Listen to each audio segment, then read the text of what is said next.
Okay, so I think we'll go ahead and get started. Uh, Thank you so much first to Rav Yoni Rosensweig for speaking to us this evening. Uh, I think I first met Rav Yoni probably 10 years ago or so, maybe more than that now, back at Hamivtar, um, and been fortunate to have been able to turn to him often for halachic guidance. Rav Yoni is the rabbi of the Netzach Menashe community in Beit Shemesh, and is also the co-founder of Maglei Nefesh, the Center for Mental Health Community in Halacha, and is the author of the recently published book, Nafshi B'Shailati, on Jewish law and mental health, which is what Rav Yoni is going to speak with us about tonight. And I believe that book, it's published in Hebrew, but I believe a translation is in the works. Is that right? So we look forward to either seeing it in Hebrew or in English. So I'll turn things over to Rav Yoni now, and hopefully at the end we'll have some time also for questions. Yeah, our time is between 8 and 9. Is that the? Yes, roughly between 8 and 9. Okay, no problem. So I think I'm sorry for the lighting here. If it's a bit it's I'm in a hotel room, so doing my best here with that. I hope it's okay. But anyway, we will divide our time roughly about 40 minutes of me talking. And if you have any questions, write them down as I talk, and then I'll open up for questions, comments, a bit after that. So what I'm going to do here today is three things. I will briefly tell you how I got into this. I will then proceed to explain what it is that I do, what kind of things I deal with. And last but not least, I hope to share with you some thoughts that I have about our communal obligations towards those with mental health challenges. That's more or less how I'm going to break up my time. And of course, afterwards, questions and all that stuff. Everyone can hear me fine, yes? Yes. Okay, wonderful. I'm sorry. I should have said thank you to Rabbi Noah. And also, I think Mazal Tov to Rabbi Noah for birth of a girl or a boy. I don't forget already. One of them, right? Okay. A girl, yes. A girl. Okay. Thank you. Baruch Hashem. I hope everyone's feeling well and Mazal Tov. Oh, and I almost forgot. I was told to give regards to the entire community from Rav Zach Trubaf. I understand that's meaningful to people here. So. He told me it's my community. So I said, okay, fine. So I'm sending his regards as well. And we work closely together these days. Anyway, so yes, thank you very much for having me. My name is Yoni Rosensweig. I live in Beit Shemesh. I grew up in Israel. Don't let this fake American accent fool you. I made Aliyah when I was 6 weeks old. I've lived in Israel my entire life. I went to Yeshivat Ma'ale Adumim. I did shlichut in Australia for 3 years in Melbourne. And in the last 13 years, I've been a community rabbi and teaching in several frameworks.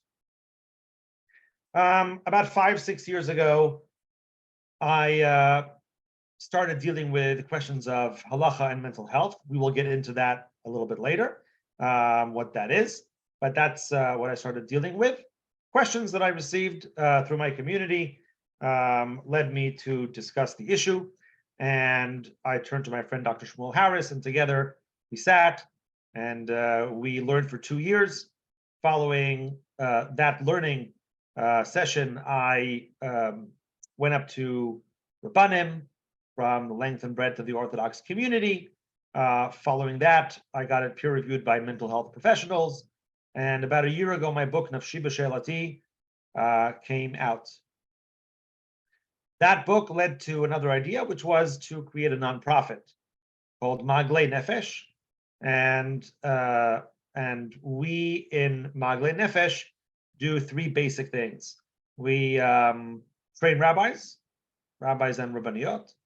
We have a helpline, not a hotline, a helpline, where people can book in advance a session, talk to one of our rabbis or rabbaniot who will answer a question.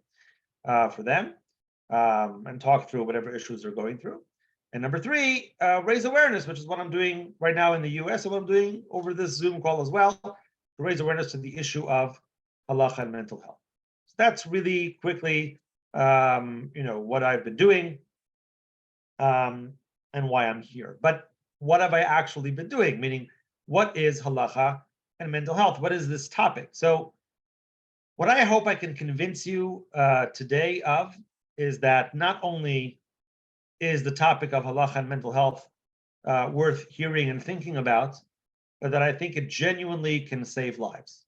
And I don't think that I'm overstating that. I've heard it from people, who have told me that the things that we do in Magna Nefesh, probably, help to keep people alive. And, and I think that the connection between a person's religiosity, his orthodoxy, his keeping halacha, and his mental health is not something maybe that is clear at first sight. But like I said, I think it's very much there. And I hope, that you'll agree with me by the time we're finished today. So what is halacha and mental health? Let me give you some ideas of questions that I get asked, just so that you'll understand. I'm suffering from depression, anxiety, eating disorder, borderline personality disorder. Can I listen to music on Shabbat? Can I watch something on Shabbat to help me cope with those conditions? I'm suffering from anorexia. Do I need to fast on Tisha B'Av, on Yom Kippur, on the minor fasts? What if I have OCD? How much do I have to clean for Pesach? Right? What about OCD and washing hands? OCD and davening, repeating words in the davening again and again and again, right? So now I say OCD and Pesach, and I think people are like, oh, of course, OCD and Pesach. And I think that some things are generally more obvious to people. But if I said OCD and Purim, you might be more perplexed. What does OCD have to do with Purim? But it does, right? I don't know if you've had this experience.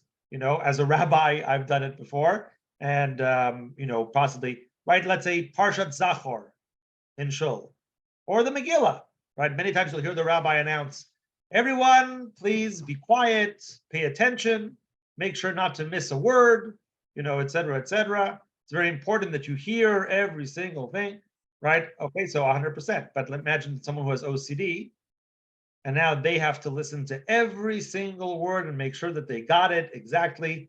So what happens, of course, invariably what happens is that they think that they didn't hear every single word, or they're not sure that they heard every single word. And so they will attend a second and third and fourth reading, as many readings as they can, right?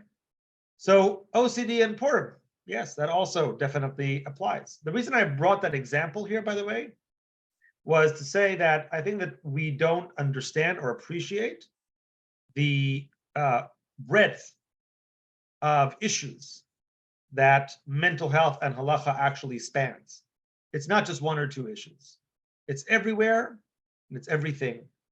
And not for everyone, of course, right? But altogether, yeah, I get questions on so many issues and so many things. So Purim and OCD. Trauma. Trauma can also affect certain things.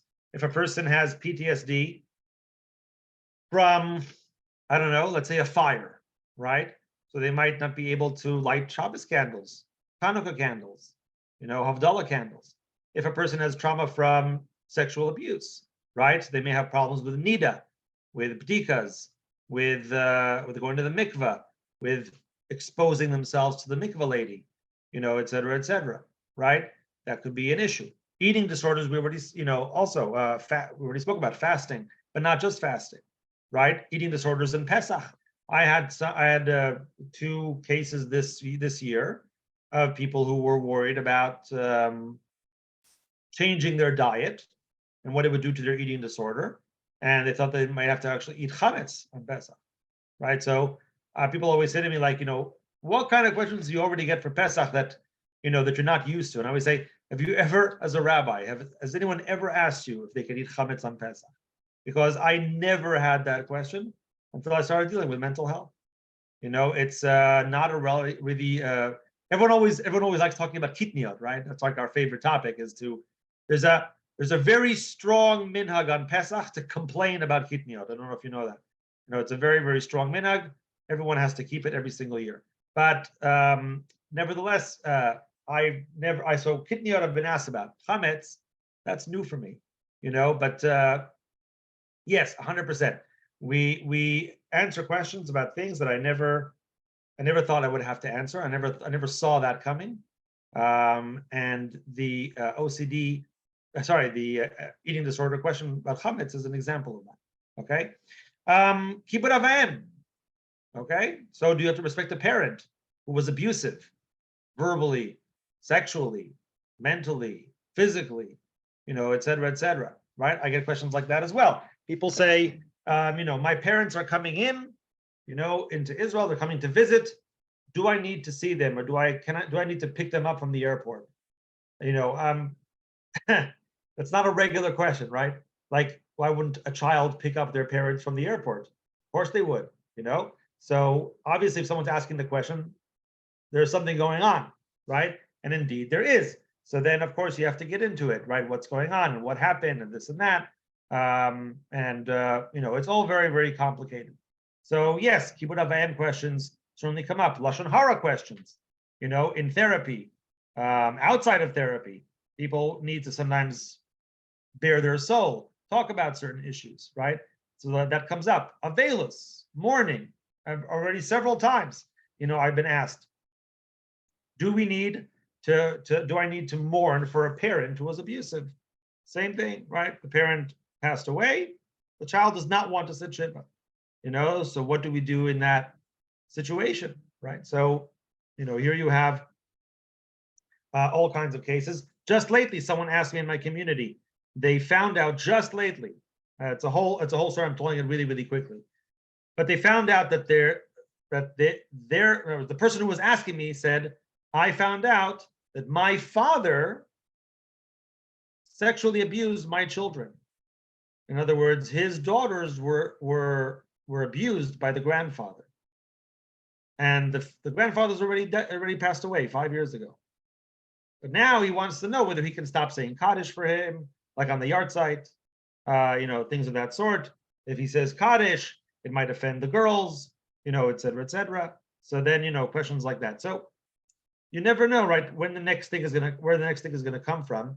The questions are really quite varied, and I tried to give a bit of like an example here of all kinds of questions that come my way, and I think you get the gist of it, right?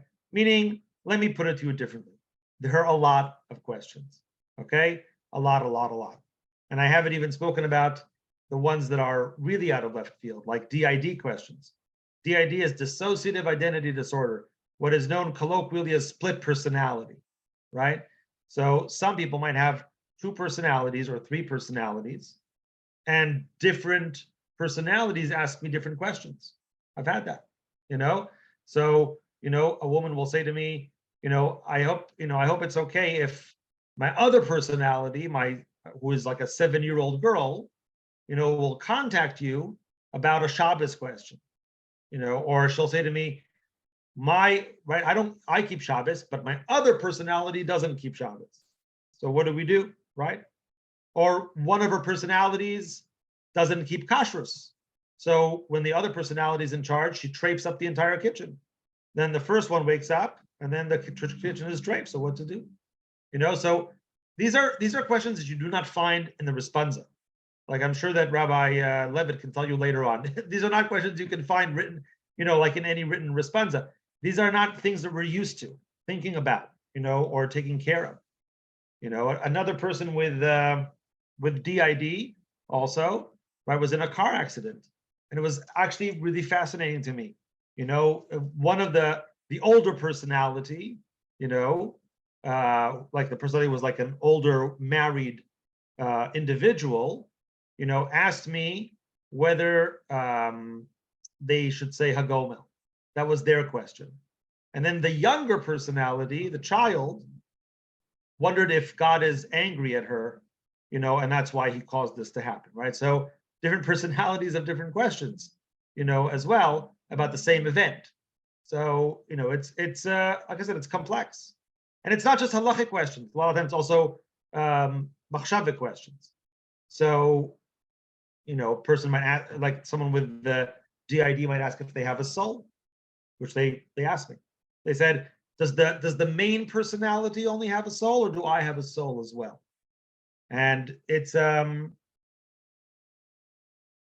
interesting question in the sense of, like, what do we say in that situation in order to help the person to come to terms with what they're going through and who they are? But that's not just a question for a therapist. I guess that's what I'm trying to point out to you here, is that obviously I'm not a therapist. And obviously with some of these things, the questions are for therapists, for mental health professionals. And I'm very careful to stay in my lane and not to do things that are not within my expertise. But we should realize that for people who have mental health challenges and are Orthodox, that the orthodoxy is part of who they are. It's not going away. And if we want them to be able to live out their Orthodox lives in comfort and not feeling too ashamed and not feeling, there's a lot of self-stigma that goes on as well, where people feel like I'm to blame for what's happening to me and why couldn't I be stronger and this and this and that, right? So we need to support them and give them the tools, also from within the community and from within my rabbinic work. Certainly through my work, I can also do that as well. So there's a lot of work that needs to be done in that sense. But all this was to give you a few of the examples that come my way, and to explain that there are many, many questions to deal with.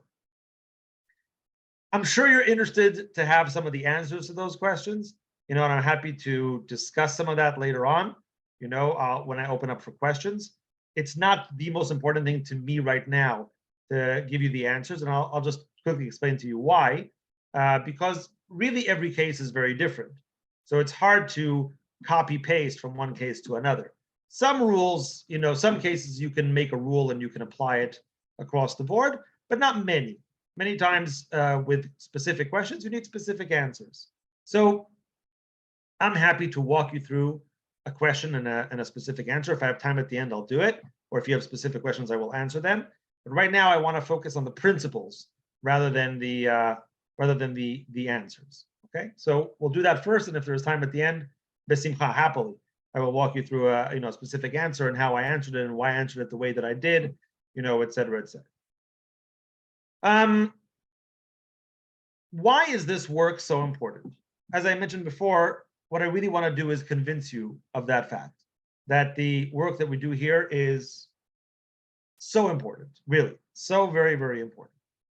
Look, I don't know how how it works exactly with the community rabbinate in America.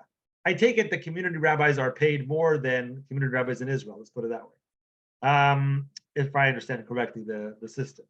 And certainly, I know of very few community posts in Israel that pay full time. So, we work very part time, and many community rabbis will work for no money. They'll just volunteer and be in the community for absolutely no pay, and that's fine. Ma'ani bechinam afatem bechinam. The Midrash says that just like a Kadosh Baruch Hu is for free, so we also should be for free. And I think you all know that even when you do pay a rabbi, he goes above and beyond. Like he spends hours and hours way beyond the call of duty. And we're all happy to do that because rabbis are usually, shlichei tzibur. They feel like they're, here to serve the community, and they take that shlichut very, very seriously. I mention this because, I'm used to not getting paid. I'm used to people calling me up, sending me emails, asking for my advice, hoping that I'll help them. Just 5 minutes, Rabbi, that sort of thing. And that's absolutely fine. I've never expected, anything in return. Like I said, I feel like many other rabbis, like many of my peers, that's my shlichut in this world, and that I'm happy to give of my time for no extra charge, so to speak. But when I started dealing with mental health questions, everybody was offering me money. Honestly, it was like the first time that happened. Like I would answer a question and people would say, can we pay you? Can we give you something? How can we support you? How can we make sure that you can continue to do what you're doing, et cetera, et cetera, et cetera. It was just so very important to people. Like the feedback was and still is unbelievable. People are so taken with this, with what I'm doing. Now you might say at this point, well, of course, mental health. Everyone thinks mental health is important. But I'd like to challenge the concept for a moment, right? And say, I'm not a mental health professional. I don't heal people, I just paskin. Look, I don't want to put Rabbi Levitt on the spot here, right? But maybe he has a favorite topic, right? That you guys know. When you hear to come Rabbi Levitt, he'll always talk about this or that, like every twice or three times. Like, you know, you have those rabbis, it's always Shemitah with them, you know, or it's always Eretz Yisrael, or it's always the Mikdash, or it's always, you know, Telet or something else. You know, they have their shtick. You know what I'm saying? So you could say, Rabbi Yoni Rosensweig, with all due respect, okay, that's his shtick. You know, he likes talking about mental health. Great. But how am I different than any other rabbi who has a shtick? So I talk about it from my perspective, from a rabbinic perspective. I don't heal people. I don't do therapy. I don't treat. I don't, right? So what's so important about what I'm doing, besides the fact that it's a topic of interest that, you know, that I have? The answer is that it's not about halacha at all. It's about stigma. And I've explained this many times to people. It's almost the central point of my talk.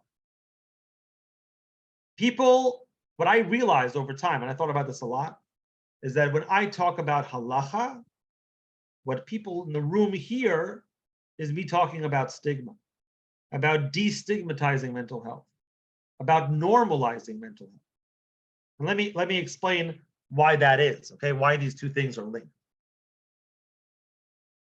If you've ever heard a shir, right, about the parsha, you know, or about I don't know, machshava, Jewish thought, it's very possible that you sat there and you said to yourself, I disagree, right? Perhaps it's happened that you've disagreed, right? I mean, I've been a community rabbi for 13 years in my community Beit Shemesh, you know, and you know, I guess no one's ever disagreed with any of my sermons, you know, I'm sure, right? Like everyone's always agreed with everything that I've said. Yeah, no, so that's not really true. But that's how it is, right? You give a sermon, you give a drasha, people come up to you, I disagree, I don't think what you said is correct, you know, et cetera, et cetera. People feel free to disagree with that sort of thing. But if you say something about halacha, people stand at attention. You say Mishnah Brura, people are like, whoa, you can't just disagree with the Mishnah Brura. You need some big shoulders to disagree with the Mishnah Brura. You better be quoting someone major if you want to do that, right? Halacha is binding. Halacha is real. It concretizes things. It's the dynamite of Judaism. It's very, very strong in terms of its hold on us and in terms of its meaning for us. That's the more important point. You may have heard, right? People say it's just a midrash. I always feel bad for the midrashim. It's just a midrash. People, you know, like, yeah, they're like, okay, midrash. No, so the midrash said, okay, big deal, right? Fine. But with halacha, people can't say big deal.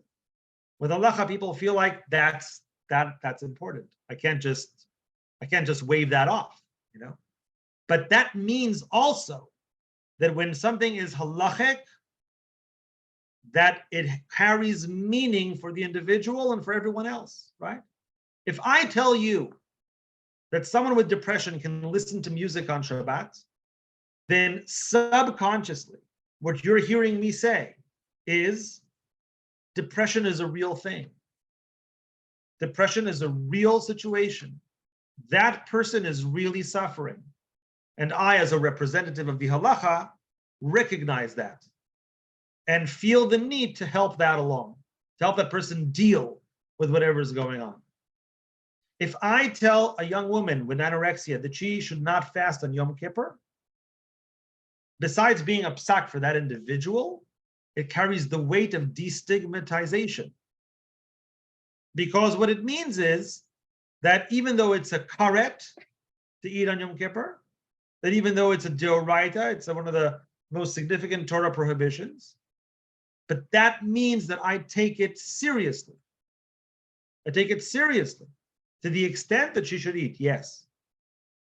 So that when I say, I think that her situation is a suffix pikuach nefesh, it's possibly life-threatening.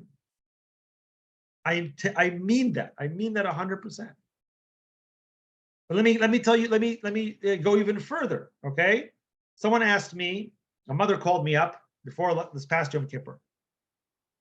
She asked me about her daughter. She said her daughter was diagnosed with anorexia. They have her on a food plan, an eating plan, but they've always made sure in the family to sit down as a family and eat with her to make sure that she's eating. They've never let her eat alone. She wanted to know what to do on Yom Kippur. If she lets her daughter eat alone, maybe she won't eat. Maybe she won't keep to the eating plan. What to do? So I said to her, look, first of all, maybe there's someone else who's eating, like a young child or an older, grandparent or whatever. They can eat together with her. Alternatively, I said, you can sit with her, even the whole family can sit with her and not eat, but just sit at the table with her and encourage her, and hopefully she'll eat. But I said, if push comes to shove in real time and she's not eating, and the only way that she'll eat is if you eat with her, then yes, you can eat with her. And once again, when I say that, right, when I tell the mother to eat with the daughter, it's not just about the individual psak. It shows how seriously I take anorexia. It shows how seriously I consider the situation. It shows how real it is. If you tell someone with a high fever that he can violate Shabbat to take care of himself, but you tell someone with depression that they can't do something on Shabbat to help themselves, then you're showing that you believe the person with the fever, that you accept their picture of reality, that you understand what fever is and how it affects a person, but that you're not necessarily in the same headspace when it comes to depression. That there you maybe don't get it, or maybe you're not understanding what that person exactly is going through. So that's telling. But when we halachicize, we destigmatize. So that's what I mean when I say that it has the power, halacha has the power to really help people in a bigger way than just giving a specific answer to a specific question. It changes the landscape. Look, being religious for a person is part of who they are. It's not something secondary. It's not something that is on top of other things. It's part of who they are. They can't just get rid of it without there being consequences, right? I cannot tell you how many people feel a deep, deep sense of shame and disappointment and failure, personal failure, for the fact that they cannot keep halacha like everybody else. It's heartbreaking sometimes. That's the truth, because they really want to keep halacha. They really want to be part. It's who they are. They were born, or they came into religiosity later on. Doesn't really matter, but that's part of who they are. And to take that away from them is not a simple thing. And they struggle with that greatly. And therefore they need the support to know that it's normal what's going on. I mean, it's not normal in the sense that everyone's doing it or everyone's going through it, but it's fine. It's fine. Like they need that encouragement. And that brings me to my next point, which is that sometimes people hear me talk and they think that what I'm talking about is being lenient. But I always say it's not about leniency, it's about balance. It's important to realize that. Here's what it is in a nutshell, okay? I'm guessing that if you came to any rabbi, okay, and you asked him if you could get it, if you told him, I have surgery on Shabbos, I have a scheduled surgery on Shabbos. Can I do the surgery, yes or no? I do not know what the rabbi would say, but I do know what kind of thing they would say. So what kind of thing would they say? They would say something along these lines. They would say your surgery is very important. Shabbos is very important. We have to try and keep both. We have to try and do both. Let's see what we can do. Let's see what the surgery is. Let's see if we can postpone it maybe to a Sunday or a few other days. Is it terrible if we do postpone it? Or if it's life-threatening, we should do it immediately and get it done even on Shabbos or whatever it is. The rabbi would be sensitive to both concerns. He would want the person to stay religious and to be connected to Judaism. He would want the person to be healthy. I believe that most, if not all, rabbis would give over that message in one way or another, regardless of what the actual practical bottom line would be. That's the message they would give over. I have never heard someone say to me that the reason that they're not religious is because they felt that religion was not conducive to caring for their physical health. I never really heard that. I mean, people have trouble, but they believe that halacha, will take into account their ailing health physically. But mental health, all the time. People tell me all the time that it's contradictory. People tell me all the time, I couldn't possibly, I couldn't possibly stay religious and care for my mental health at the same time. And what I'm saying is that cannot be. That to me is impossible. I'm not saying what the practical answer would be to a specific question. Once again, the rabbi could calculate it one way or calculate it the other way. But the answer can never be, well, you'll just have to be, suffering from depression on Shabbat. That's just how it has to be, I guess. That's just, there's nothing I can do about that. What do you mean there's nothing we can do? We have to find a solution. I'm not saying throw Shabbos in the garbage, because that's not a good idea generally, right? We don't do that. People want to keep Shabbos. Once again, I'm talking about striking a balance, getting to a balanced place where a person feels connected on the one hand, but on the other hand, they care for their needs. So we need to reach that balanced point. But what I want is, right, if I had to sum up what I want from rabbis in one sentence, and then if I ever give the full course in the US, Rabbi Levitt doesn't have to come anymore because he heard my one point. But the main point that I want to give over here is that all I want really from the rabbis is that their attitude should be, we have to find a solution. That the answer cannot be, we don't think that this is anything there's nothing we can do about this. You don't have to worry about this. You have to worry about mental health as much as you worry about physical. And the answer you give your congregant must always be, we'll find a way. One way or another, we'll find a way. But it cannot be that your health will continue to deteriorate over time because of halacha. That's not an option. And I'd like to make one more point, and with this I will end my presentation for today. And then I'll open up for questions and comments. I think that what I'm doing with Ma'aglei Nefesh, with my organization, can be duplicated on a communal level. I'll put it to you differently, okay? When we think mental health, we think psych ward. We think psychiatrist. We think psychologist. And rightfully so.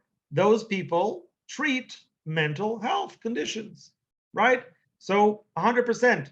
Look, I'm always careful, like I say, to stay in my lane. I am not a mental health professional.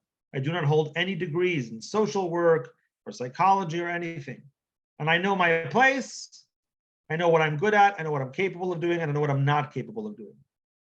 People ask me questions about mental health, and I do not answer them because that's not my field. So 100%. However, the fact that what I'm doing has been, from the feedback that I'm getting, very, very impactful, proves something to me that I didn't know before. And that is that I have a very significant role to play, not as a mental health professional. I'll tell you more than that. I started doing a degree in psychology. And my friend, Dr. Harris, told me at one point, he said, don't do it. Don't do the degree. Yeah. So I said, why not? Why shouldn't I do the degree? Maybe that's a good idea. If I'm already going to be dealing with mental health, shouldn't I do the degree? He said, no. It's actually better if you don't do the degree. I said, why? He said, because people who have degrees in mental health, who talk about mental health, that we have a lot of. But we need people without degrees to talk about. And that may sound strange to you, but when I thought about it later, it made a lot of sense to me. It's like, I'm not saying I stopped because of that. I stopped because of other reasons. But, it made a lot of sense to me, actually. In other words, when you go to hear a talk by a mental health professional, then on some level, subconsciously, you say, that's his territory. Because that's for him. That's for him. That's what he does. So of course he talks about it. But when I talk about it, it has a different effect. I've noticed this. It's not because it's me. It's because I'm a rabbi, because I'm not a mental health professional. So then people are like, you know what? Maybe even if you're not a mental health professional, you can do something for people. And I guess what I'm saying is absolutely true. Now, me, I have my tools. My tools are psak. My tools are halacha. My tools are spirituality. But I believe that communities can also do things, a lot of things, for people with mental health conditions. And what I try to always impress upon people in my talks is that I don't want you to come away from this and say, hey, that Rav Yoni, good man, and then forget about everything we spoke about. I want people here to be doing things about mental health in their own communities, which I think that they can do. Now, I'm going to give one or two quick examples of that, and then I'll stop talking there and open up for questions or comments. Okay. So what I mean by when I say that people in the community can do lots as well, what I mean to say is, for example, okay, we can learn to talk about mental health in a way that is more inviting and more conducive to people coming out and talking about their mental health issues. And let me explain what I mean. A lot of times people say to me, I want to help, but I don't know anyone in the community because people won't talk about their mental health challenges and their mental health conditions. So therefore, even though I want to help, I just don't know how to go about it or what to do. And I always tell people, I say, look, listen to me. You need to understand something about mental health. It will not come from the people with the challenges most times. We need to instigate it. We need to start talking about it. Do you know why people come to me? I'm serious. Do you know why people come to me with questions about mental health? I'll tell you, it's not just because I'm the mental health rabbi, et cetera. People know me as such. That's not the main reason. That's one of the reasons for sure, but it's not the main reason. It's because I instigated. It's because, how did people find me? The answer is, I found them. In other words, I wrote on Facebook again and again and again and again and again. And people got to know that I'm interested in this topic. They got to know that I'm dealing with this topic. I would share stories and cases, and people understood my methodology and that I care and that I want to help and that I speak the lingo, that I speak the language. They feel comfortable to talk to me because somewhere inside of them, I think they believe that they will not be hurt and that they will not be offended and that they will get an answer that whether or not they like it or not doesn't really, not really the point, but it will answer what they want to know. Whether it will help them, make them better, not make them better, that's not always the criteria, but that they will feel like their challenges and their distress is really echoed, in what I have to say. So they learn to trust me. They feel comfortable to talk to me. People who I do not know, people who are total strangers to me, okay, will talk to me about some of their, deepest and most significant challenges. And you might say, oh, that's because they don't know you that they're willing to say that, and that's probably true sometimes, but they don't just trust anybody who they don't know. They trust me, and not just me, of course, but also me. But that's the reason. The reason is because I instigated, I started it. Okay, you have to know that with mental health. It's not going to come from them, it's going to come from us. I'll give you a different kind of example. Okay, imagine if you had a shul, and the shul only had stairs and not a ramp. And then you had a committee meeting in the shul, and someone said, "Hey, we should build a ramp for people with wheelchairs." And someone else would say, "Why do we need to build a ramp for people with wheelchairs? We don't have any people with wheelchairs in the shul." Do you get what I'm trying to say? In other words, of course you don't have any people with wheelchairs in the shul. There's no ramp, so why would you have any? In other words, sometimes you need to start something first. Then you want people with wheelchairs coming to shul? You should probably instigate and create a ramp. And then if there would be a ramp, maybe there'll be people coming to shul who have wheelchairs. Otherwise, why would they come? It's ridiculous. It's the same thing with mental health. We need to instigate. We need to start something. So talking, right? You see someone in the street, you know that they had cancer treatments. Many of us will know what to say in that situation if they stop and talk to that person. I'm not a doctor, but I know oncology. I don't know oncology. I know the word. I know the word oncology.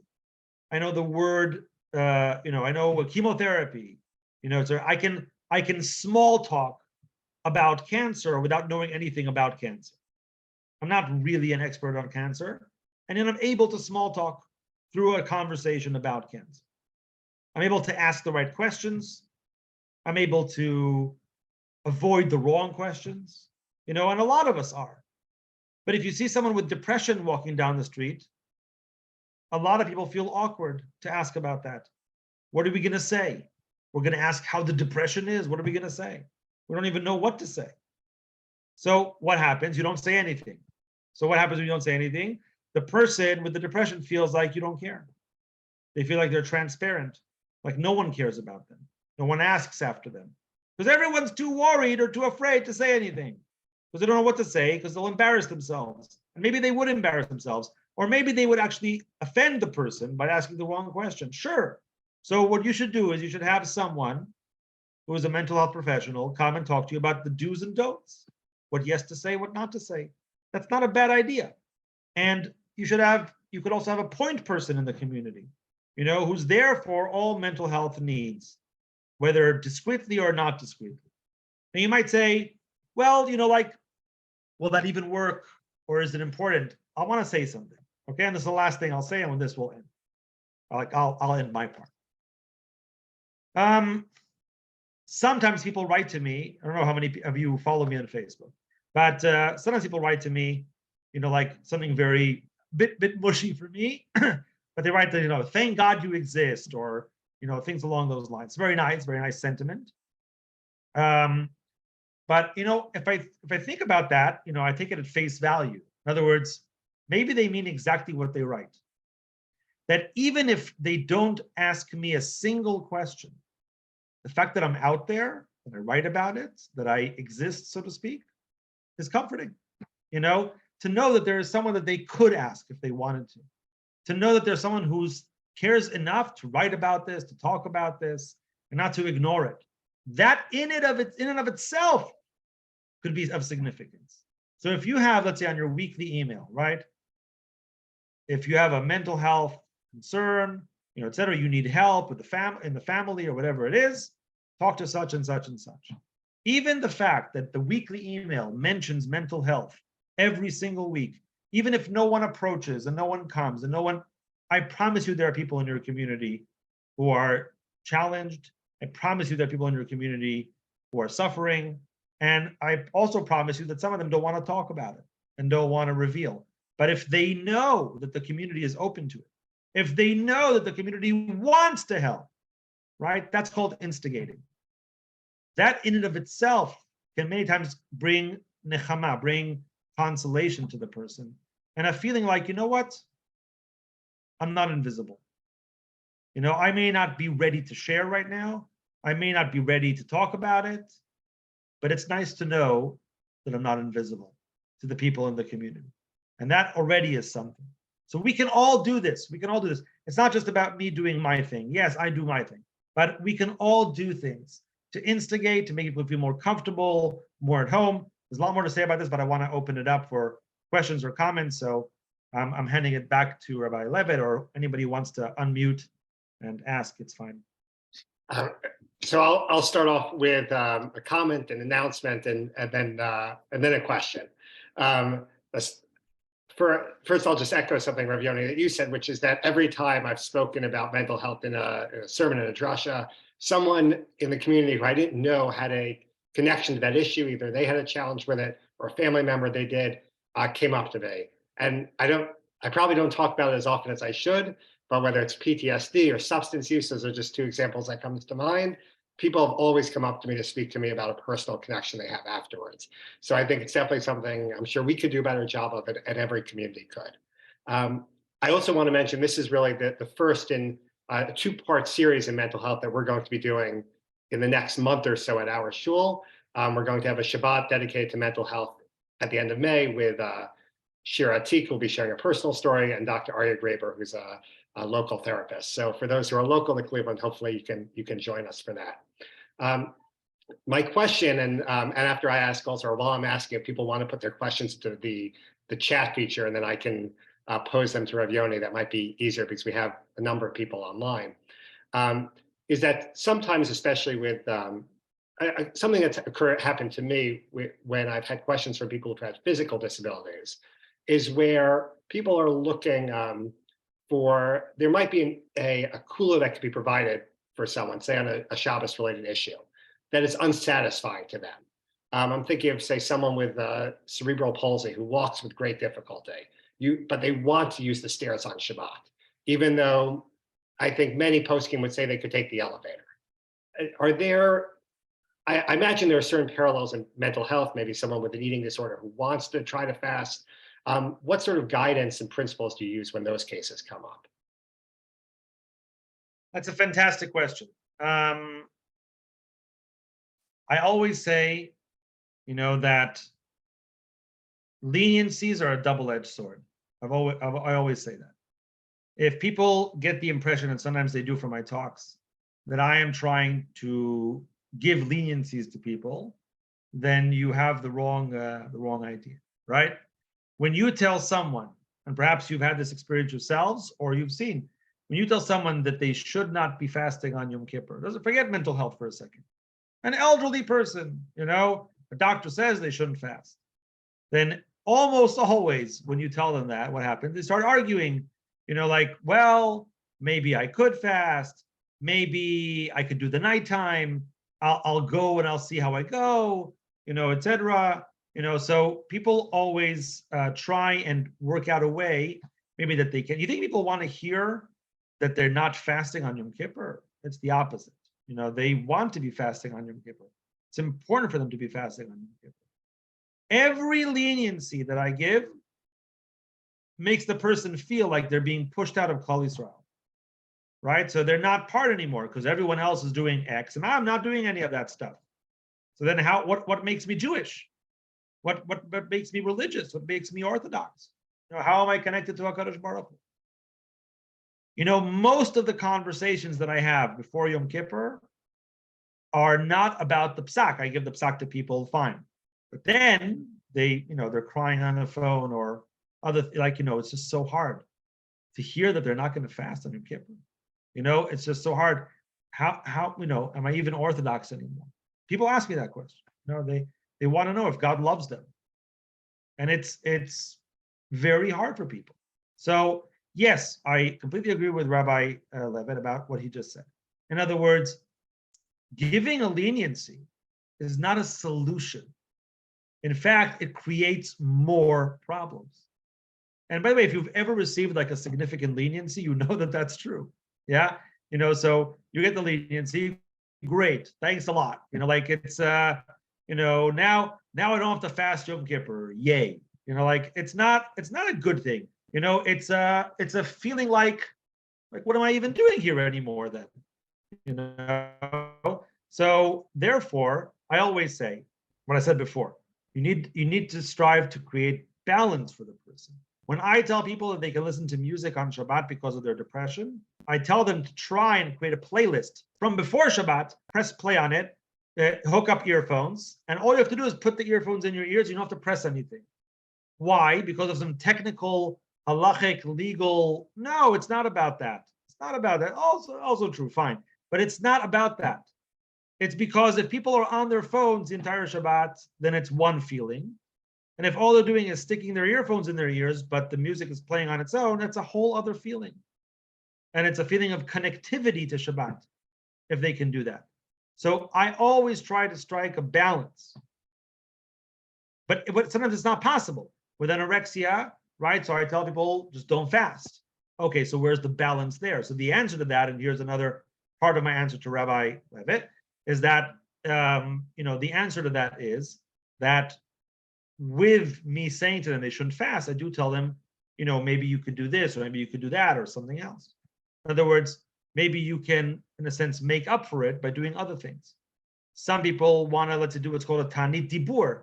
They fast from speaking about anything that's not directly related to Yom Kippur on Yom Kippur, instead of the ta'anits that they do. Or sometimes you have to cast it differently for them. So you say, if you have anorexia, your torture is not to fast, it's not to fast, because that for you is a torture. So that for you is what you should be doing, et cetera, et cetera. So there are different ways to do it, but I agree with the general principle that's a very important principle that you said, Rabbi, which is that we need to understand that leniencies are not a solution to anything. They are only a stepping stone towards a person's hopefully gradual, healing, but they're never a solution in and of themselves. They will always be, there will always be consequences to leniencies, and we need to care when we give a leniency that the consequences aren't too significant. I hope that answers your question. Yes, thank you. So I don't see any questions in the chat, but I'm sure there are questions. So I'm going to open it up if people want to pose them directly, and hopefully people won't be talking over one another too much. Okay, please. I assure you that if there aren't any questions, us rabbis know how to talk very, very, very, very easily about anything. So it's not a problem. Okay, if there aren't any questions, I will. There is Juliet. one. Juliet, yes. Sorry, unmute, please. Hi, Rabbi Yoni. You just said that the goal or whatever, hopefully, is that there'll be a gradual improvement, and which I assume you mean eventually you won't need the leniencies. What if it's a condition or whatever that there generally is not an improvement? Right. 100%.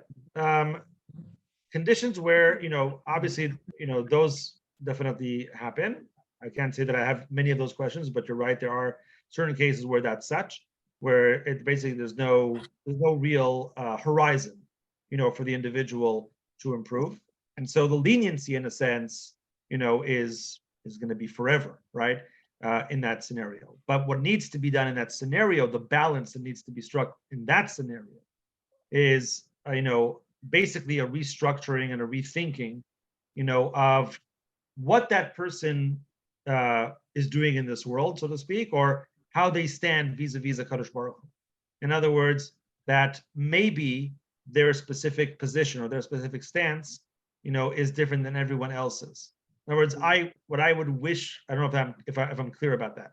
What I would wish for that person, right, would be that they could rethink what it means to be Jewish for them, and that they could believe that that's an authentic thought.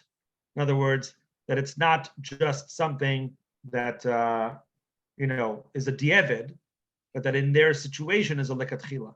In their situation, could be justified to think, look, maybe for me, the things that I need to do are different than the things that other people need to do. And in that sense, find some sort of peace. but it's not easy to do that, obviously, and it's a work in progress. That's in general what I would say. Thank you.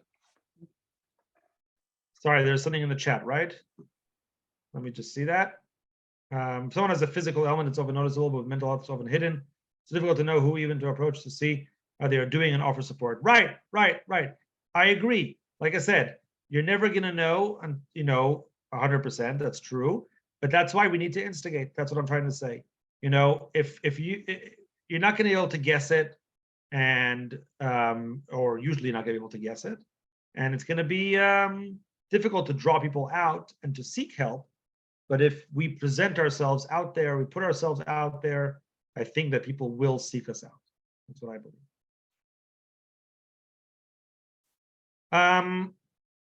Okay, I think our time is up, right, Rabbi? I think so. There was one more question that came in. Just now.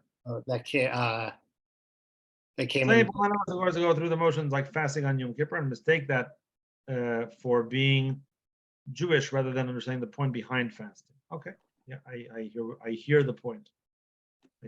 All right. Is it all right if a person makes up their own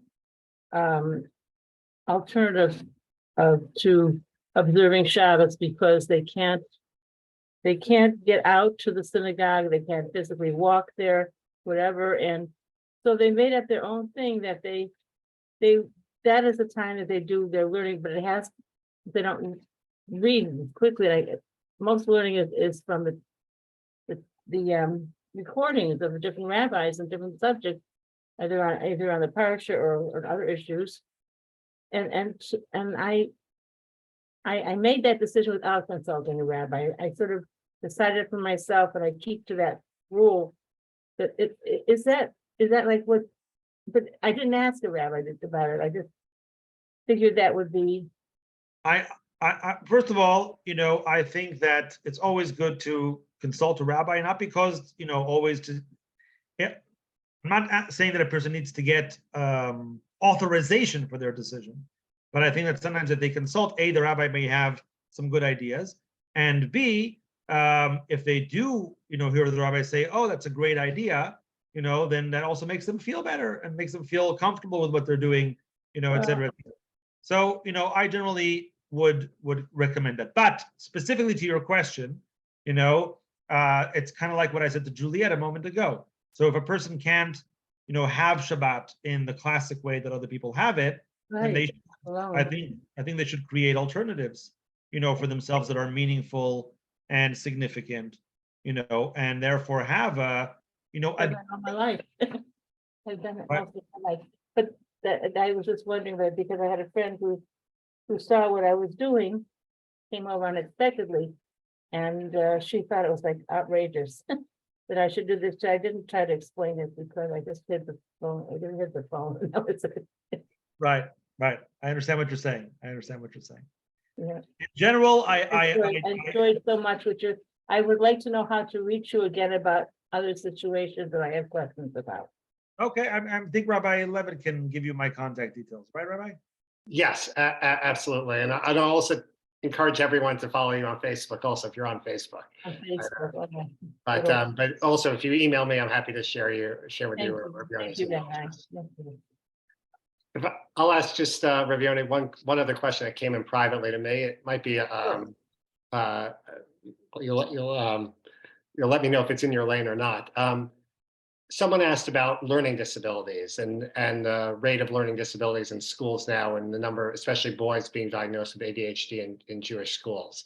I don't know if you encountered that in Israel in the same way, and if questions around ADHD have come up to you. Right. So this is a favorite. People do ask this question often because it's on people's minds for whatever reason, and I understand why. I do think that it's a question for mental health professionals and not for me, but I will say one thing about this, okay, which does also relate to the work that I do. I think that it's definitely a worry when we start pathologizing everything, right? So if everything is a pathology, if everything is a sickness, if everything is diagnosable, then I think that is a big danger to the field of mental health or physical health, because let's put it this way: if everybody's sick, then no one's sick. If everybody's on the spectrum, then what does the spectrum even mean? In other words, if there's no one who's really well, right, then I guess there's a problem, because it's not really possible that everyone deserves a leniency of one kind or another. Or I'll put it to you differently. The moment that we consider everyone to be unwell, we dilute the concept of being unwell. Okay? We don't give proper respect, so to speak, or credence to those who are really suffering, right? If I say, oh, I also suffer terribly, me, Yoni Rosensweig, right?